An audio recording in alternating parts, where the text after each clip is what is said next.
बिहार सरकार लाख दावा करती है कि हर गांव तक पक्की सड़क और पुल का निर्माण कर दिया गया है, लेकिन मुजफ्फरपुर जिले में एक ऐसा गांव है जहां लोगों को सड़क नसीब नहीं है। रोड नहीं होने के कारण ना तो इस गांव में बारात आती है और ना ही किसी की डोली उठती है।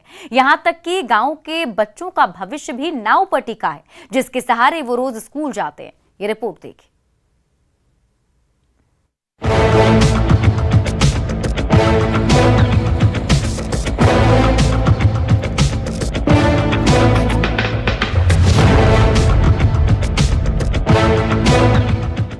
बेटी की शादी कर किस्मत भसा दें या उसके सारे सपने को पानी में डुबो दें। जिस गांव से बारात नहीं निकलती, उस गांव के लिए डोली कैसे उठ सकती है? ये ताने मुजफ्फरपुर जिला के औराई प्रखंड स्थित सुंदरखौली, मधुबन प्रताप और लखनदेई गांव के लोगों को सुनने पड़ते हैं, क्योंकि ये गांव बागमती नदी से घिरे हुए हैं।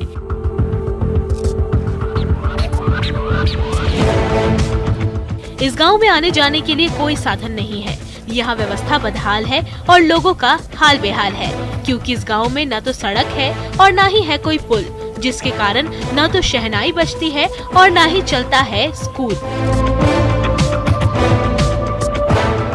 इसे यहाँ बैक एरिया हो गया है, नदी से कटा हुआ गांव है। इसके बाद शादी विवाह में ही कठिनाई होता है, जो आपको लड़की वाला ही मंजूर नहीं करता है इस गांव का लड़का के मेरी बेटी के पानी में भसाने जाए। आने जाने का रास्ता नहीं है। दूसरा सवाल, यहाँ आपको स्कूल नहीं चल रहा है, किसी तरह के डॉक्टर ही नहीं है। जिस गांव में न रोड है, न रास्ता है, न पुल है, फिर बेटी कैसे दे दें? जिस गांव में सड़क नहीं, वहां संसार सजाने के सपने कैसे देख सकते हैं? यहाँ के लोग कहते हैं कि अब तक अनगिनत शादियां टूट गई हैं, लेकिन कोई सुनवाई नहीं है। कोई रिश्ता जोड़ने के लिए राजी ही नहीं होता। 36 गुण मिल जाते हैं, लेकिन एक सड़क नहीं मिल रही, जिसके कारण दूल्हे का सेहरा नहीं सज रहा और शहनाई नहीं बज रही। रिश्तेदार क्या कहते हैं? रिश्तेदार कहते हैं कि इस गांव में जैसे ऐसा है, ना रोड है, रास्ता है, ना कुछ है, इस गांव में जैसे शादी ब्याह नहीं करेंगे। कितना शादी टूट गया होगा? लगभग शादी तो लगभग टूट गया है, कम से कम जैसे 30-35-40 लोग जाता है, फिर कहीं से चला जाता है। इस गांव में शादी ही नहीं, शिक्षा की भी बदहाली है। तस्वीरों में आप देख सकते हैं कि एक नाव में बच्चों का भविष्य डोल रहा है। ये बच्चे रोज काफी मशक्कत कर स्कूल जाते हैं, क्योंकि इनके गांव में विद्यालय नहीं है। और वो क्यों नहीं है, तो इसकी वजह है सड़क। यहाँ सड़क नहीं तो स्कूल नहीं वाला हाल है। तभी तो ये नौनिहाल जान पर खेलकर नाव से स्कूल जाते हैं।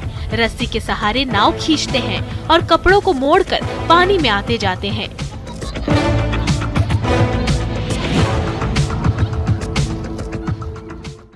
गांव जाने के लिए हम सबको पुल की जरूरत है। यहाँ पर नाव है, नाव पर हम सबको जाना पड़ता है, इसीलिए हम सबको बहुत तकलीफ हो रहा है।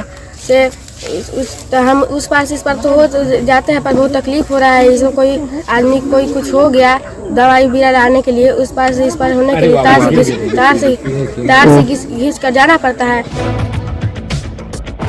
सुंदरखौली, मधुबन प्रताप और लखनदेई गांव के लोग बताते हैं कि इस गांव में चचरी का एक पुल भी था, तो वो भी बाढ़ में बह गया। ऐसे में लोग नाव के सहारे ही अपना काम करते हैं। गांव में आज कई मूलभूत समस्याएं हैं। स्वास्थ्य से लेकर शिक्षा तक की व्यवस्था नहीं है। ऐसे में इस गांव के दुर्भाग्यशाली लोगों का क्या होगा, क्योंकि शिकायत के बाद भी सुनवाई नहीं होती, क्योंकि इलाके के अंचलाधिकारी का कहना है कि इसकी जानकारी वरीय अधिकारियों को दी गई है। हमारे हाथ में कुछ भी नहीं है। क्योंकि उसमें हम लोग लेवल से कुछ विशेष नहीं होगा। वो जिला को हम लोग जिला अधिकारी को या अपने से वरीय अधिकारी को हम लोग आवश्यक कार्रवाई है कि वो ये कर देते हैं। तो सुना आपने, जो है वो वरीय अधिकारियों के हाथ में है। अब देखना होगा कि इस गांव की बदहाली कब सुधरती है, कब सड़क बनती है, ताकि गांव में शहनाई बज सके, बारात जा सके और डोली आ सके। मुजफ्फरपुर से न्यूज़ 18 के लिए प्रियांक सौरभ की रिपोर्ट।